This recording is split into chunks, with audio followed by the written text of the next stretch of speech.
ആരാ ആരാ? ചെവി കേക്കില്ലേ? ആരാന്ന്? ഞാനൊരു വഴിപോക്കനാ. ഇവിടെ ചുറ്റമ്പലത്തിൽ എന്താ കാര്യം? ഇത് പൊതുവഴിയല്ല. നമ്മൾ ആരാണാവോ? അതല്ലല്ലോ ഞാൻ ചോദിച്ചതിനുള്ള മറുപടി. ഇതെന്താണ്?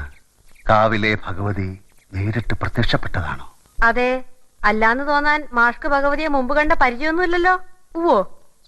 സത്യം. ആ ശ്രീത്വം വിളങ്ങുന്ന മുഖം, അഴിഞ്ഞു വീണ കേശഭാരം, വാക്കിലും നടപ്പിലും അനുഭവപ്പെടുന്ന ദൈവീക ഭാവം എന്നൊക്കെ പറയണെങ്കിലേ കണ്ണുപൊട്ടനായിരിക്കണം കാണുന്നവൻ. ഇത് വെള്ളരിക്കണ്ടത്തിലെ കണ്ണേറ് കോലം പോലെ. കോലത്തെ അടിച്ചുകളിക്കാരിയാ. ദേ, ഈ ചുറ്റമ്പലത്തിന്റെ ഉള്ളിലേതുകൊണ്ടേ അതിനുള്ള മറുപടി ഉണ്ണിമായ പറയണില്ല. അടിച്ചുകളിക്കാരി. കോലത്തെ തമ്പുരാട്ടിയാടോ മാഷേ? അതേതാ ടീച്ചറെ? ഞാൻ അറിയാത്തൊരു തമ്പുരാട്ടി കോലത്ത്.